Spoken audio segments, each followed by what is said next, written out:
Good afternoon, everybody.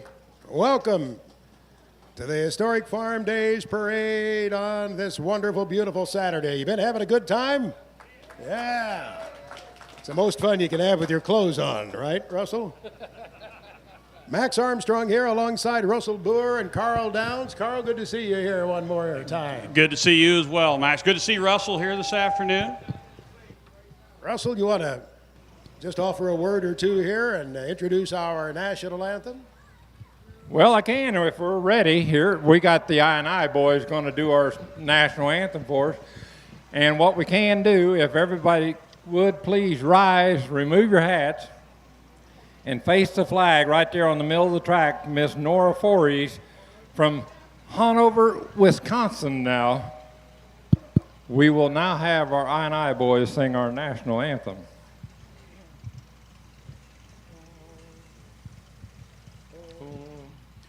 Oh, say, can you see by the dawn's early light what so proudly we hailed at the twilight's last gleaming, whose broad stripes and bright stars through the perilous fight o'er the ramparts we watched were so gallantly streaming, and the rocket's red glare, the bombs bursting in air, gave proof through the night that our flag was still there. Oh, say does that star-spangled banner yet wave for the land of the free and the home of the brave?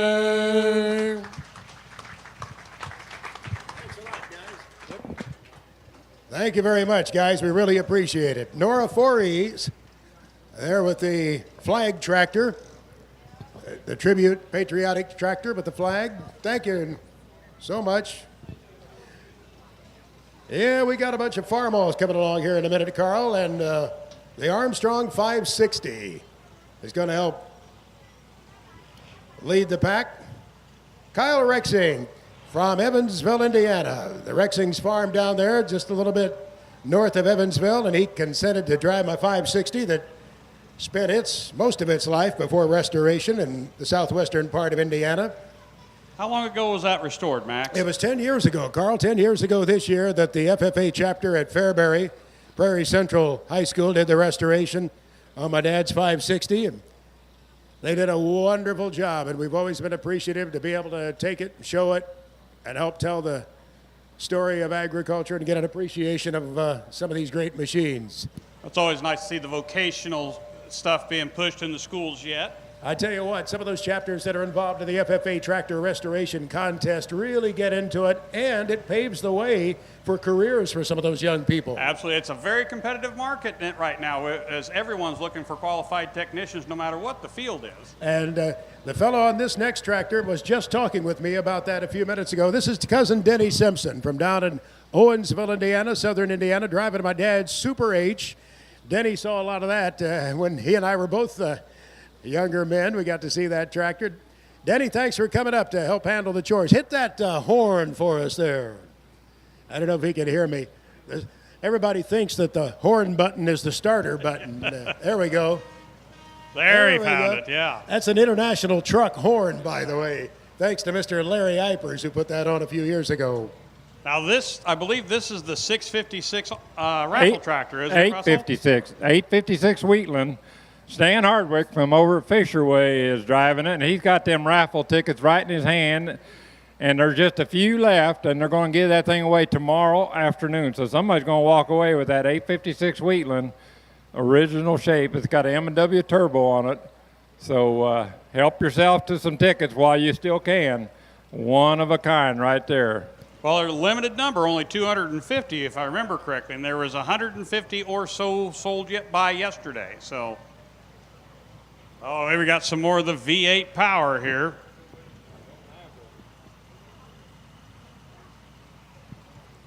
Now, those V8s, this was part of that muscle tractor era that Sherry Schaefer features in her Heritage Iron magazine.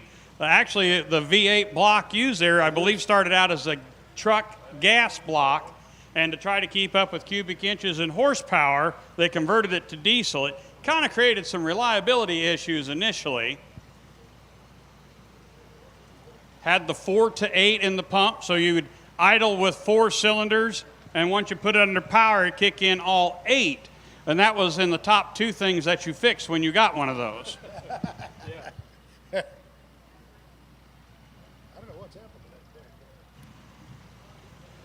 Now we had our display of the V8s here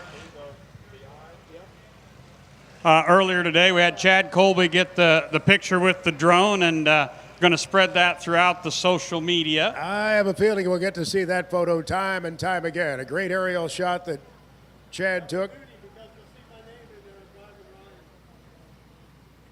There we go. Got the year-round cab on this one here. It was when the conditioned air attempted to work sometimes.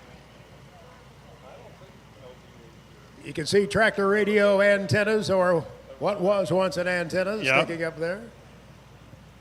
Now here we've got the, now I believe these were M&W kits on these, where you got the 2 little Ray J's on. They just make just a minute amount of extra air, get you a little bit more horsepower, but they weren't quite big enough to really push it.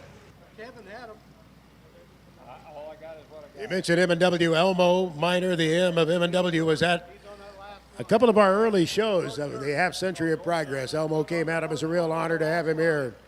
This is Brody. This is Brody. This is Brody Harms. Brody Harms coming across here right in front of the grandstand right now. Now, we've seen this tractor around here a lot over the years.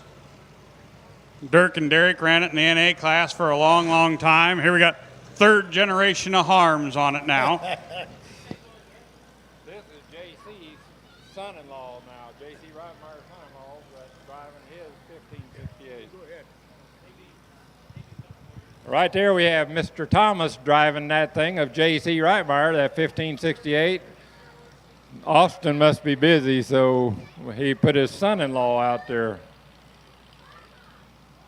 Let me see if we can find the card for the next guy here. Nicely done. Now it looks like a 1468. That little recent paint on it, it's got a little brighter sheen to it. It's not as deep a red as what we're normally used to seeing.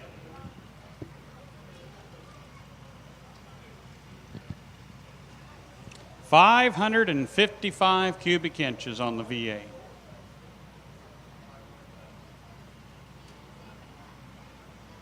A lot of them you can tell by the valve covers on that one. That one was the 9-liter conversion from the newer block. Now as you see this next 68 series coming across here, you got the chrome valve cover that covers it all. That's the original 555. That's Derek Harms' tractor, and it's driven by Mr. Brooks Brown from over there in Macon County, Illinois. Brooks is in control, I can tell.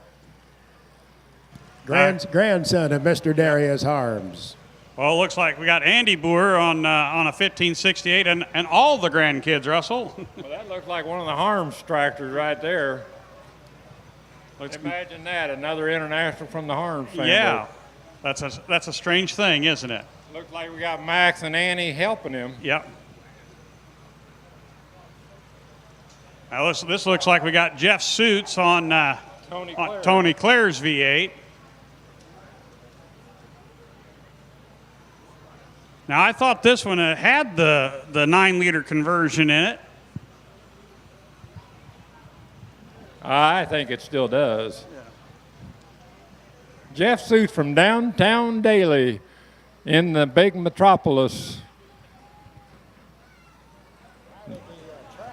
Then we got, looks like me.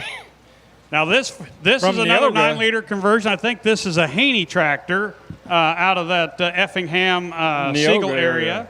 Yes. Ed and Ben Haney.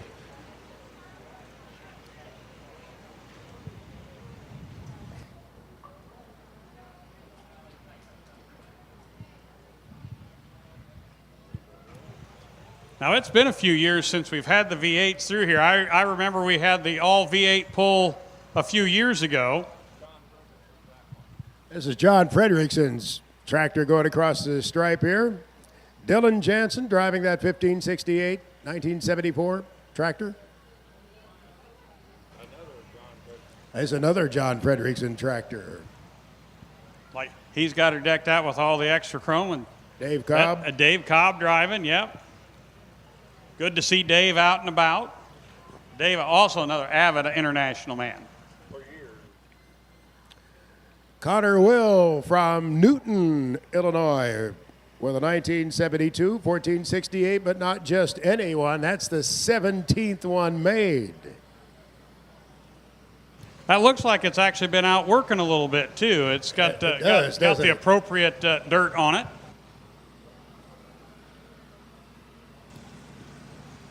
This is Urban Harold Edelman's 1468 out of Anarga, Illinois, driven by George Gertis. Again, another deep red family there with the Edelmans.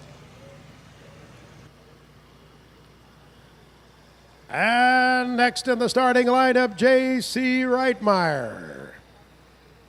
A 1972 1468, owned by Ryan Ackerman. Look at J.C. He's been a busy guy. He's done a lot, hasn't he? Enjoying himself a whole lot here. And here we have Garrett Flessner's 1468 out of Flatville, piloted by Rick Vonderheide. All those nice, cool Hahn. cab there. Yeah. I bet you get a little sweaty in there. Uh-huh. There's Derek. Derek Harms. Another one of those M&W kits on the V8.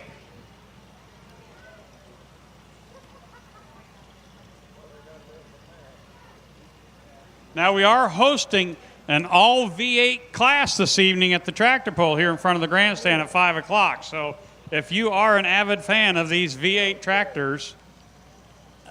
That was Darius's tractor. That was Darius's 1568 there that Derek was on.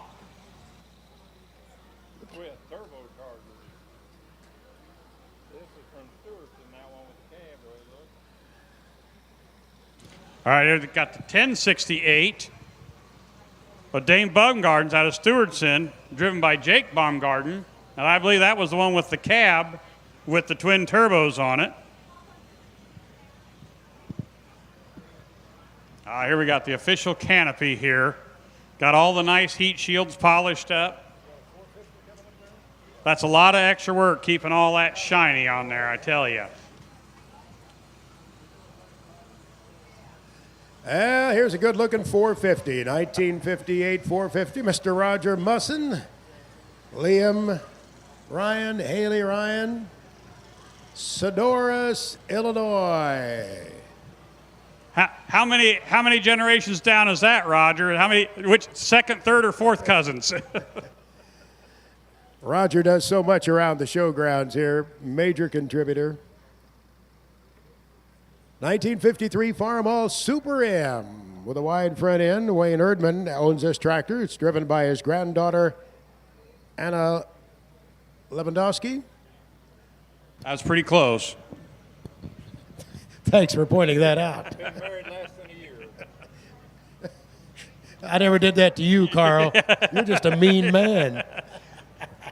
You should have tried to figure out Gajewski the first time I ever saw that in print. Matt Postal from Spencer, Indiana, has brought that 1466. I got to get my vision adjusted a little bit here. That's a 1974 tractor. Now this is Ray and Deb Lesher's Farmall Super MTA, as Ray is driving it here. I got the official patriotic flag holders there on the front. I think was that an option from the factory? I think I see so many of those flag holders. Well, Well, they fit on those old cultivator brackets pretty well. Here's a Super C, Verlin Suits Farm. It's a 1953 Super C, really nice tractor. Original owner, Lewis Johnson of Flatville. And here we have more of the Verlin Suits family, a Super M. This one was purchased new in 1953 by John Suits. Mark Wood restored this here recently, so it's obviously a very pristine restoration. Mark Wood, local here to the Penfield area, does an excellent job on his restorations. Here's a 1970 1456 Wilma Rob Suits, the original owner. Tractor last displayed at the 1991 I&I show. That was at the Forest Preserve. That's got a rich history with this show, doesn't it? That was before my time, the Forest Preserve show. I don't remember that, Russell. They bought that tractor and a John Deere 4520 at the same time. Say that again. John Rout bought a 1456 and a 4520 John Deere at the same time, and they kept the International. Just to let you know. Just to let us know. Thank you. You've got a little bit of that Harms influence in you, haven't you? Nice looking 1086 one. Now 1086, that's not one of your more common models that rolls across here. You always think of the 14s and 15s. And the 1086 is Verlin Suits' tractor. Verlin Suits', yep. Now here we've got 1566. This is Jim Teesfield's.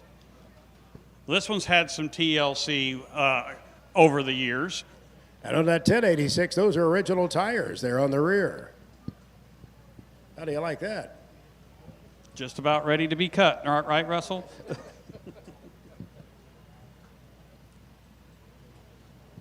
This Farmall M with the American flag is a 1946 M. Cameron Graff from over in Logansport, Indiana, Cass County.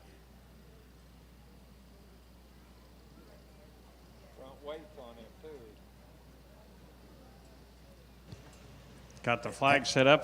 That's probably a pretty good parade tractor, I'd say. I would think so. Got the weights on the front and back. Really nice looking tractor. Here's the 340. Roy 1966, Janssen, yeah. It's driven by Grady Janssen. There he goes, waving there, under control right now. That's about the right time to get them to operate in a vehicle, by the time they're old enough to know how to do it. Okay, now, Max, the next tractor is Jim Jarbo, just south of town here, about 4 miles. And I owned this tractor at one time. I bought it from his dad, and then Mike come and got that thing back from me then. So restored it all. I took the motor apart, and then that's as far as I got because I needed some parts, and I couldn't find them. And he spent time and money to get that thing back the way that thing is. So good job there on the Jarbo family. What you're saying is Mike did what you weren't capable of doing. I didn't have time. Didn't have time. I remember I used to say that to my old high school biology teacher. He'd say, "Why did you not have your homework?" I said, "I didn't have time, Mr. Adams." He said, "Did you sleep last night, Mr. Armstrong?" All right, right behind the Jarbo F20 there, we've got Bobby Deckard on his H out of Worthington, Indiana. Ron Beck with the 806 from Gibson City, 1965. Nice tractor, really nice. And then we've got Dale Nixon coming in right behind him out of Cerro Gordo, Illinois on his 982 Cub Cadet. As Abe Nixon is driving that, ready to work the garden, it looks like. Jason Hendrick with this M60 modified. That's a Farmall M with a 560 engine. Oh, yeah, Jason's making it talk for us there. Jason's from over in West Lafayette, not far from the campus of Purdue University, home of the Boilermakers. Now, here we got Tristan Ross operating a Model D. It's Gibson. Now, it's a little fast line tractor. You don't see very many of these. Owned by Larry Gibson. As you can see, you got the sickle mower. You can disc. You can do just about anything you need to do around the house with it. That's another Gibson, Larry Gibson tractor. Gibson, 1955 Super D, 6 horsepower Wisconsin engine. Here we have a Farmall M. This is Hayden Hughes's. It's got the 9-speed in it. They're out of Tolono, Illinois. And they say that you have autographed this one or vandalized it, whichever one it may be. Vandalized. I try not to do that.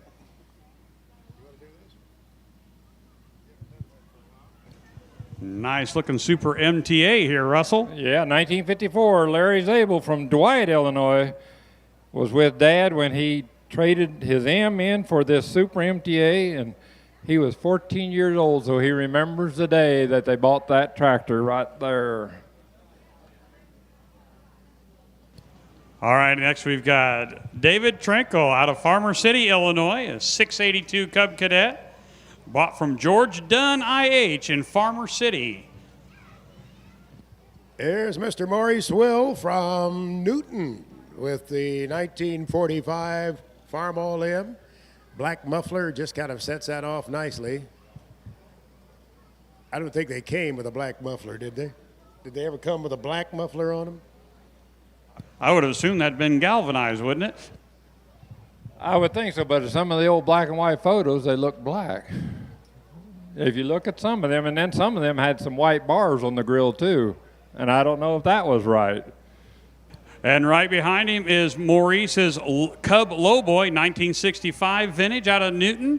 That's driven by Lane Bradley, his grandson. And right behind that, we have a 1917 Ford Model T touring car. It's 102 years old. Ernie Hoff from Havana, Illinois owns this thing. And in 1948, Ernie and 2 friends drove this thing to New York City and back. What do you think of that? Now, they'd had a ride, didn't they, in 1948? That was probably one of the original road trips. Look at the tires on that thing. That'd been a rough ride. Of course, I don't know. The roads back then may have been no worse than they are now. Yeah. All that infrastructure's really improved, right? In tribute to the axial flow. I started to call it the Maxial flow, huh? The axial flow.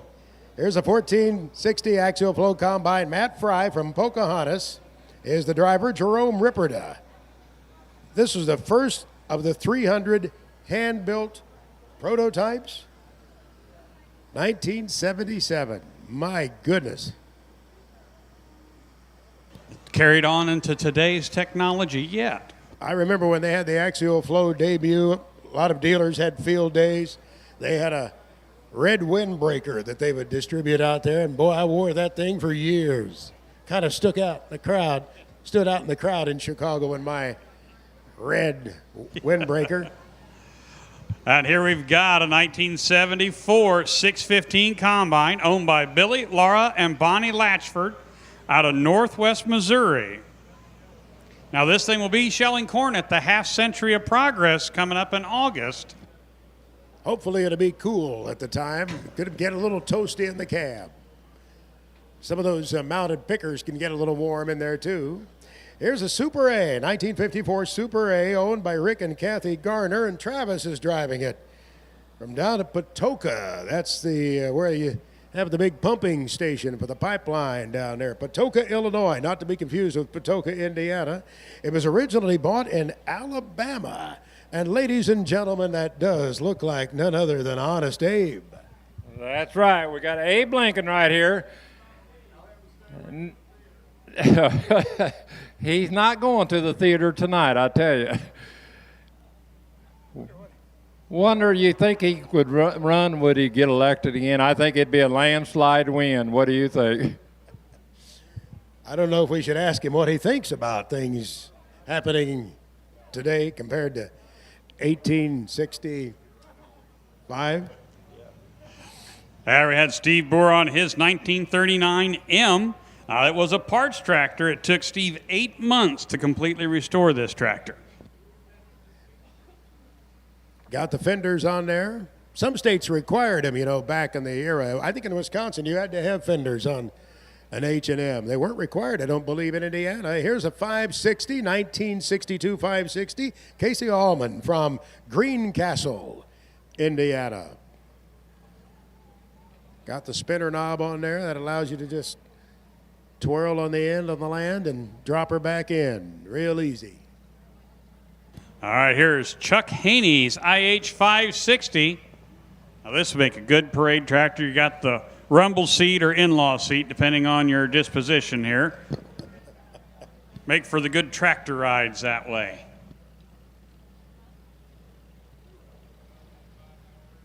Got that appropriate patina on it.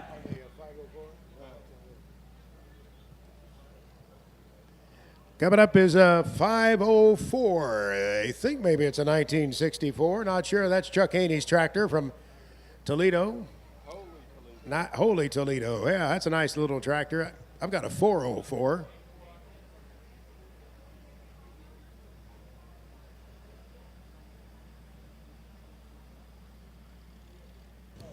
But it takes quite a bit for Mick to fold up on that little tractor there. You can see where he's about can't operate the steering wheel for his knees being in the way. Now we got Kurt. And Dolores Janssen. Yeah, but Chuck's on the back of this. This is Chuck kind of bowed out from the show last year. He said he had something else to do. He had a 5 bypass heart surgery right about this time. So we're lucky to have Mr. Chuck riding on the back of Kurt's Super C right there, Carl. Kind of a weak excuse, wouldn't you say? 5 bypasses, gee whiz. And here we have Terry Snacks, Farmall B, out of Seidel, Illinois. Terry driving it. This is his dad's tractor, repainted, but it is all original sheet metal. His dad retired after 40 years operating and fixing Case IH tractors. Here's a 1939 F20. That had to be toward the end of the production, I would think, huh? Tom Wright and grandson Ethan Dodd from Bismarck, Illinois. 37 horsepower tractor. Now here we have Matthew Schmidt's Model B. Now Matt's driving it. Now this is the 5 generations on this tractor. The original owner was his great-grandfather Henry Schmidt. Went to Eldred Schmidt, Leon Schmidt, and now Matt Schmidt.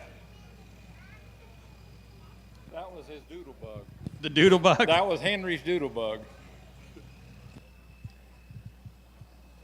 When they're all painted up, there's not a tractor looks much prettier than a 400. There's a lot of sheet metal there, and those chrome emblems on there really set it off so well. This is a 1955 400. Don Collenbaugh owns it. Richard Slayton is on the seat. Well, as we pointed out before, there is a lot of red there. That's just, it looks like it's miles and miles of hood, doesn't it? It's got something in the jar on the air cleaner there. I wonder if it's green.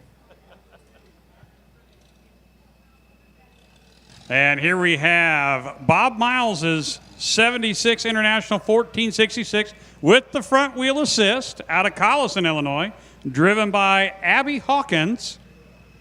Very nicely done restoration there with the front wheel assist.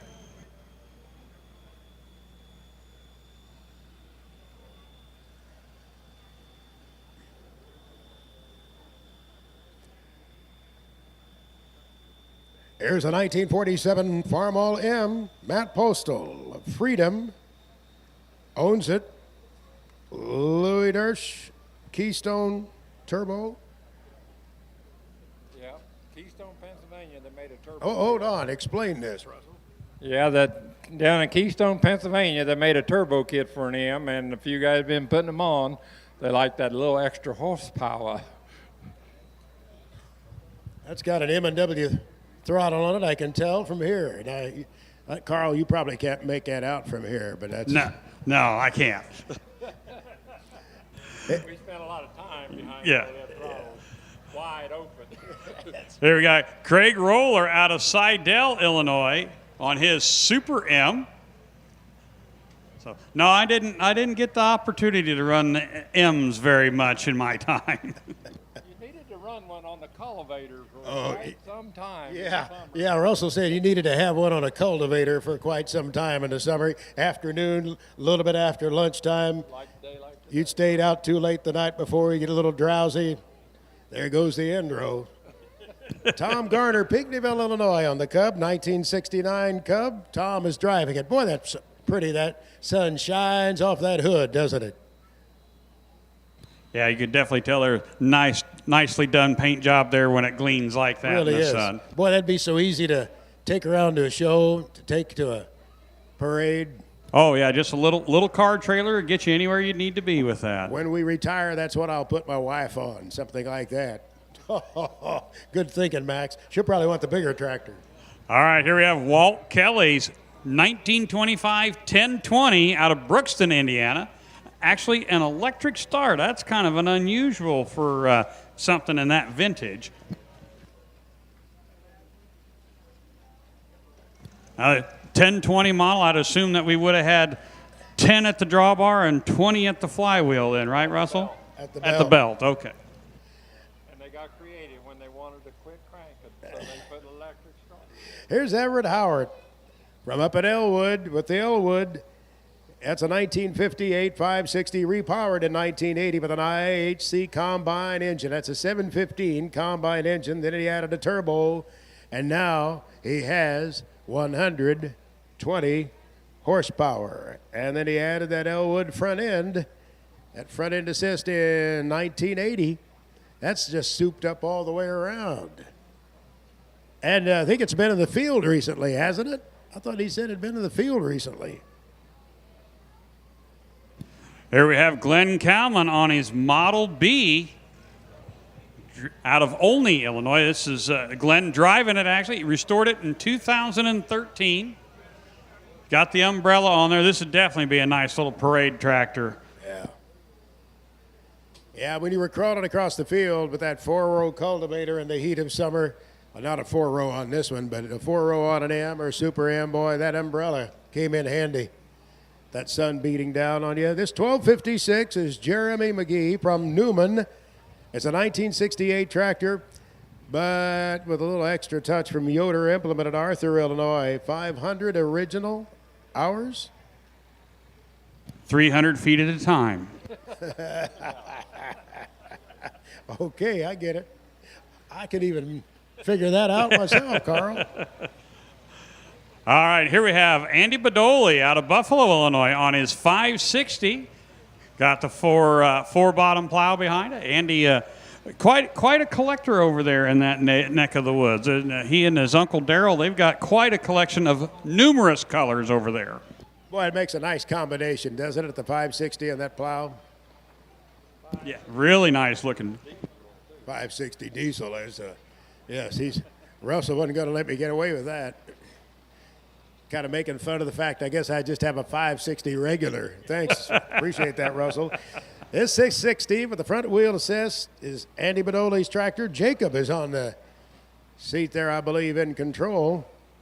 It's a 1961 560 diesel. Oh, 660 diesel. And here we have Bob Cribley's 4320 out of Potomac, Illinois. Grandson Jonathan Lyons driving it here this afternoon. 4320, that's when you're really starting to step up there in the horsepower, you know, an extra 10 or 20. Ladies and gentlemen, coming up here next is Mr. Dave Gentry, the morning voice on DWS Radio in Champaign, 1400 on every radio dial. Great local radio personality, truly a fun guy to listen to in the morning, and he's on this 1959 Case tractor. He kind of got interested in the tractordom here a couple of years ago. I think it was the Beerbaum family helped him out with that 800 and got him tractored properly. David, good to have you in the parade, rascal. He's been on vacation this week. Dave Lone, I think, was on the radio filling in for him on DWS. Here we go. We're getting to the big Case horsepower now. We got Leon Seaburns, 1976, 1370, driven by Derek Seaburns. They bought this tractor back in 1995. Now this would have been big power with the power shift and the ballast package. That would have been a whole lot of tractor on the farm. From Pasodum, Jonathan Montgomery has this 720 diesel. This John Deere diesel with a neat 3-bottom plow behind it there, the American flag. Nathan Montgomery is the driver of Jonathan's tractor. And here we have Jonathan Montgomery's John Deere A, again out of Pasodum, driven by Nate Hopkins. Very nicely done restoration on the little A there. Yeah, all three of these are really nice. Here's this John Deere G. Jonathan is driving it himself. A 1951 John Deere G. Pull back that throttle. Let's hear that 2-cylinder. Put, put, put, put, put, put, put, put. Boy, right on cue. He heard me. I didn't think he could hear me over that. All right, coming across the block here, this is Leon Seaburn's WD-45AC, brought into the Seaburns family in the late 70s by Wilbur Seaburns, driven by Erica Seaburns here, passenger Angela Seaburns. They just overhauled that thing this year. Did they? Yeah. Fresh, got all the horsepower now then, doesn't it? That'd be one of those little cultivator tractors. You're getting that done out there in the field. Dad, what would you do with the tongue on the front? Pull it to the next farm. Yeah, go to the next farm, yeah. Pull it. Here's an unstyled bee. Made in 1936, Adrian Cabe from Cessna Park, Illinois. That's kind of Cabe City up there, isn't it? Yes, it is. A lot of nice folks. Good people. Gotten to know several of the Cabes over the years.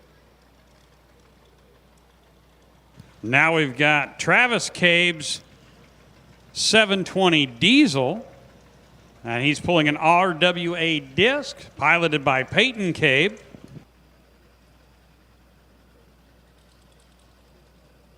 Looks like we still may get a little bit of work done at the house with this as it is. A little bit of shine on the gangs there.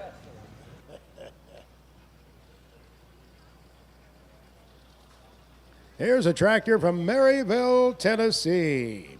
A Case VAC, 1946 tractor. Cale McNamara has this tractor. The farmer owner was Lyle Lannon from Sydney, Illinois, back in the day.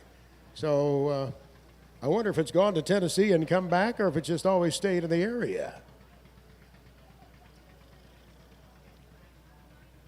There, get her up there in the walking gear for that little VAC. All right, here, WD-45, Grant, brought to you by Grant Hatherwick out of Pasodum.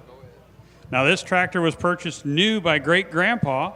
Got the 2-bottom plow behind it. Looks like he might have done some plowing here the other day. It's got the moldboards all shined up on it.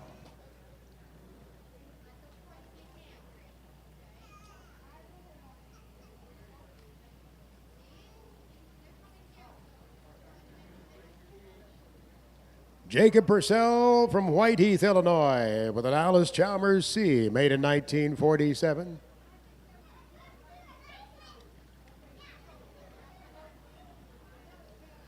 I'll never forget Paul Harvey one time talking about our tractor ride on his radio broadcast, and he said, "To a farm boy, there is nothing like the sound of a tractor. I mean a really old tractor." Oh, Paul could really lay it in there in the broadcast. Here we got Clayton Allman out of Greencastle, Indiana, or Clayton Allman's B model John Deere, driven by Bob Allman, again, out of Greencastle, Indiana.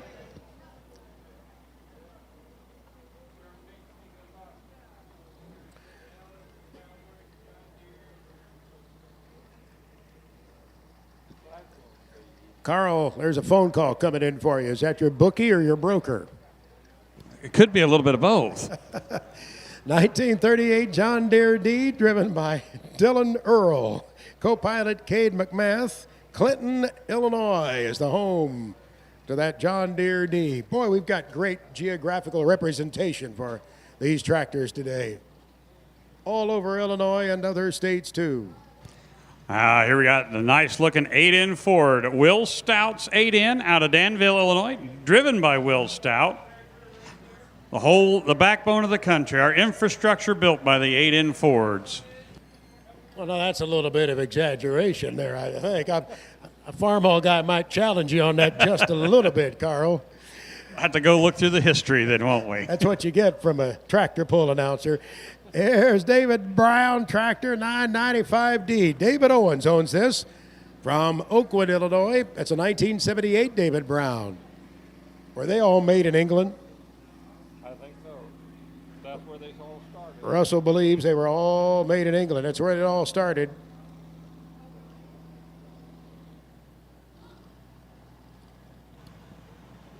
Here we have another David Brown coming across here. This is the Bruns Paint Shop redid this tractor just recently. This is David Brown and David Brown. David Brown on a David Brown. This is David Brown squared here. David Brown and David Brown. The owner of WITY Radio in Danville, Illinois, Mr. David Brown, and they do a great job covering events in the region, being the agriculture voice of the region, covering the I&I show and the half century of progress as the official radio station for the shows. We appreciate everything that David and his team do. And, of course, they are the radio home of Max Armstrong's Midwest Digest in the region and Farm Progress America. That's enough of a commercial, I guess, isn't it? I can see I think you covered all the bases with that one. On your face. Oh, there we go. Brody Harms on Dirk Harms' 1950 Oliver with that Detroit power there. I always like that sweet, sweet music of that Detroit. That's pretty sweet unless you're in front of one on a tractor ride. Then you get to hear it, a lot of it. Minneapolis Moline G1000 Vista. Mark and Kathy Becker from Athens, Illinois. Pulling the People Mover. Purchased new in 1954 by Grandpa Becker. That Oliver 727. That's a 1969 G1000. Boy, those are bright when they're painted up, aren't they? Yes, they are. It's part of the American Muscle Tractor Display. Thanks to Mark for everything he does. Now this 1800 Oliver, again, this is Mark and Kathy Becker's out of Athens. Again, part of that American Muscle Tractor Display. Got the Detroit power in the 1800 there.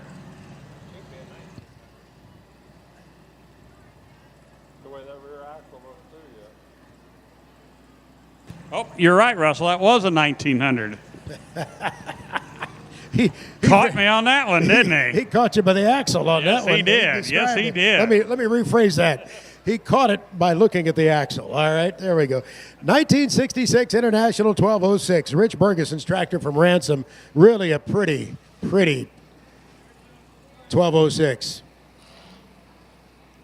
That white fender really looks nice. Yeah. Now here we have Ron Moore. He's driving Rich Bergson's Allis-Chalmers 220. Very nice looking 220. Now this would have been the younger brother to the D21, basically. Now we're going to kick her up in the walking gear. The Persian orange really standing out there today. Boy, there's a lot of pipe on there, isn't there? Yeah. Here's a 1370, a Case 1370. That's a 1976 tractor. Came out of the bicentennial year, even though it wasn't a bicentennial tractor. Mark and Kathy Becker at Athens own this. Monty Malingus is driving it. Part of the American Muscle Tractor Display. Now here we have Andy Boer's G1355. Max the pilot here. Annie riding along. Now, Andy still uses this tractor in the field in the fall. Yeah, he dished with it last fall, yeah. Does he pair that shirt with that tractor? I mean, does he wear a shirt depending on the color of the tractor? No. Depending on which one's clean? Which one's clean?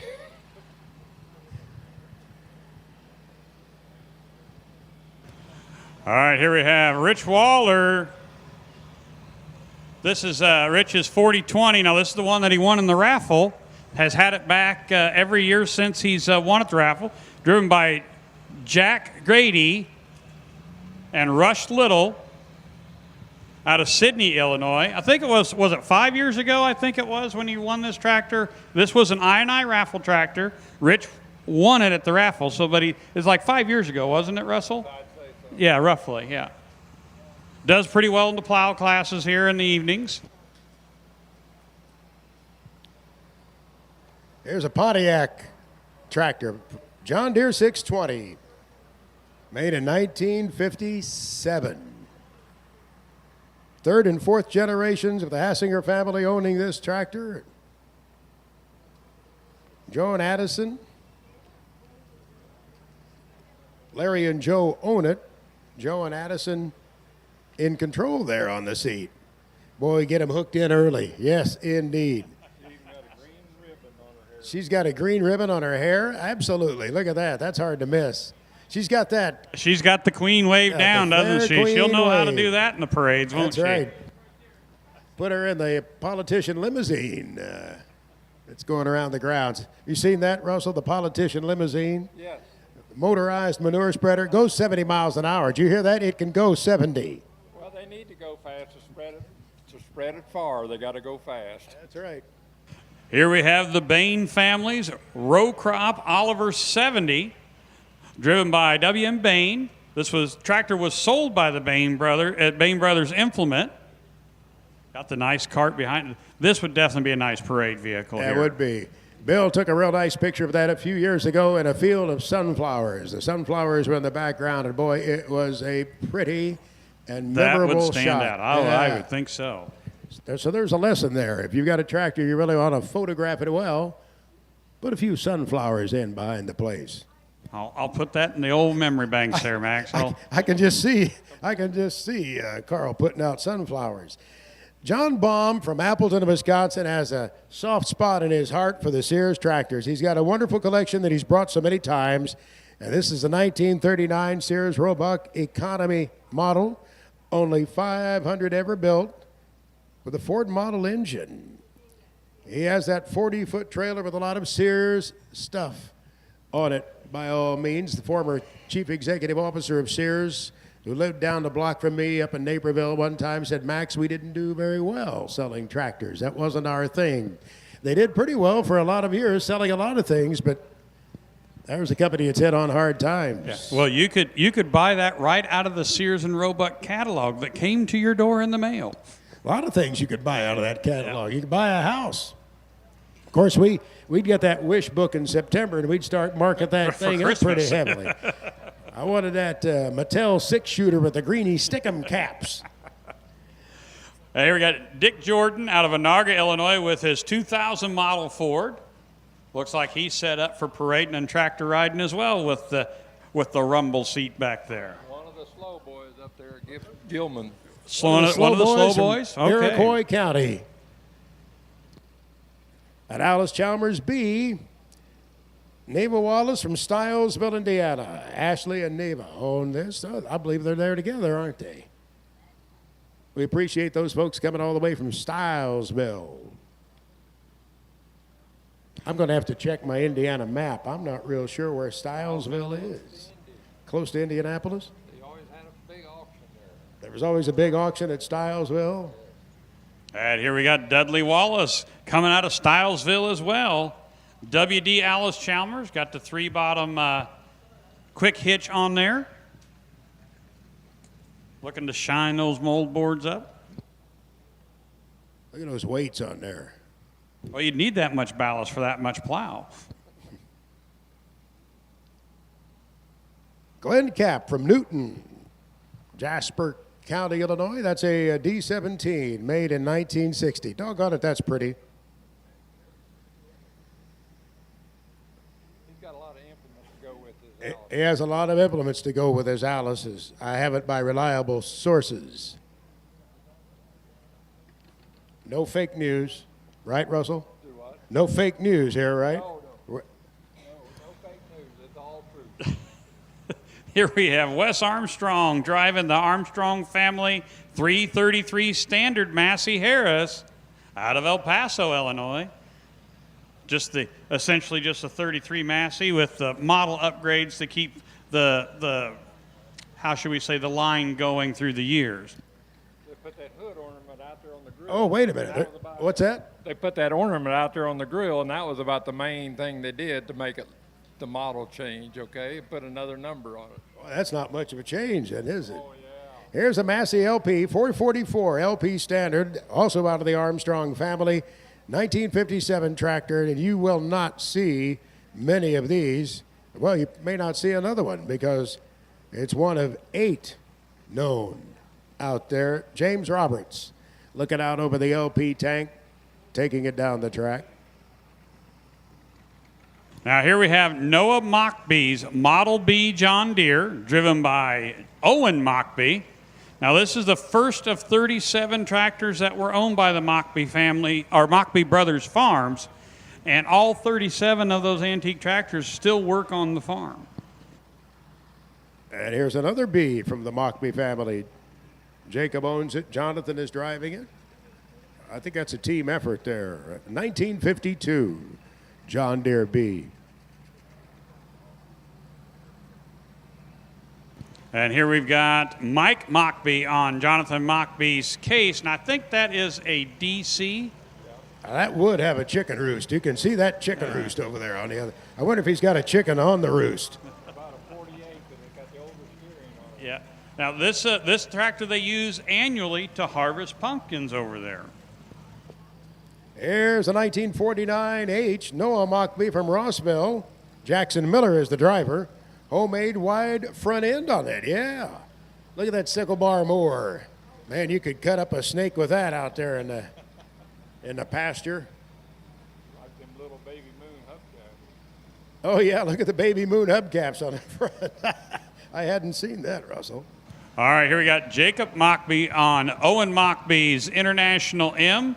This is the second tractor ever bought by the Mockbee Brothers Farms.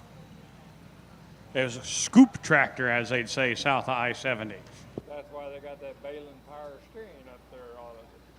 Oh, it has that Balin power steering. It does, doesn't it? Yeah. Uh-huh. My dad had a Super M one time, had an oversized steering wheel that had been put on there, and you were always catching your hand between the steering wheel and the gear shift. Doggone it, that hurt too.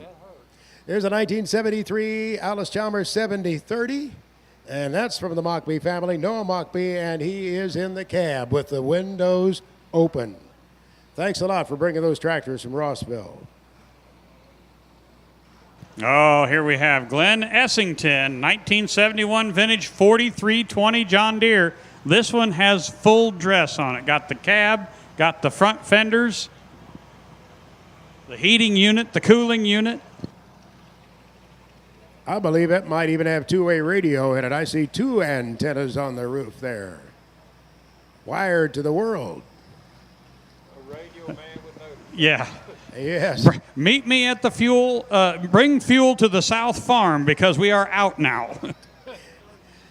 I know, Carl. You're still on CB, aren't you? Breaker, good buddy. It's John Deere 1070 Ag King, owned by Jason Fox. Jason has it. That's a Dewey, Illinois tractor, 110 horsepower.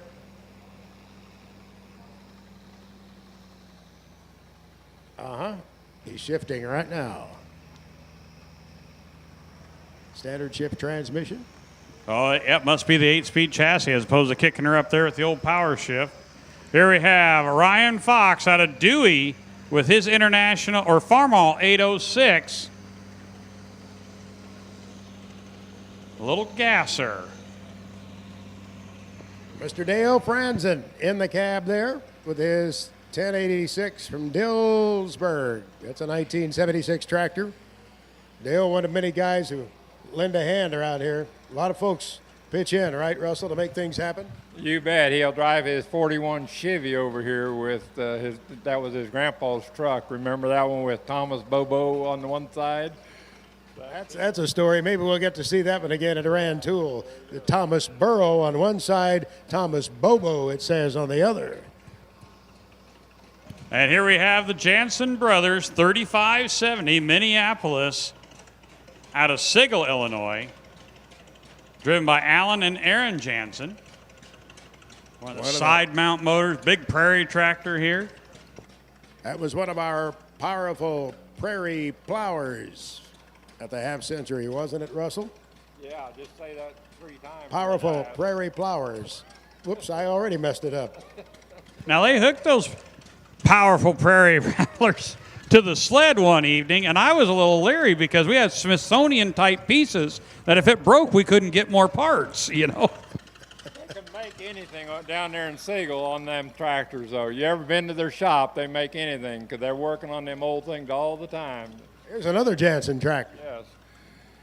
And Greg Janssen, part of the Janssen Brothers garage right there. What year is that, Max? 1916, so 103 years old right there. There was a lot of 816s at one time. Then we got, what did we got there, a 1020 or a 1530? 1530, driven by Roy and Grady Janssen. It's Kent Janssen's 1530. And speaking of Kent Janssen, he's on this Rumley oil pull right there. Just outside of Siegel, but if you drive through Siegel on Route 45 and hang a left if you're going south, you'll turn right into their garage there where they work on everything. And then it looks like we got Derek Harms here on a 2+2. Actually, it's a bit newer than a 2+2, but I was going to tell you a story about a 2+2, Carl. You get a kick out of this. Oh, just let me have it, Russell. When Andy was in first grade, he had Rhonda Gordon as a teacher, just lives about 3-4 miles out of town here.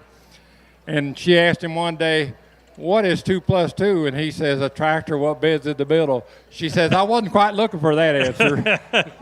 He was not wrong. He was not wrong, though. Just out of context is all. A tractor, what bed's in the middle? Well, that looks like what we got today, Carl. Yeah, and this concludes the parade. We'll be back here at 5 o'clock for the tractor pull. We'll be having IPA-sanctioned tractors as well as 2 all the way up to 6 bottom tractors.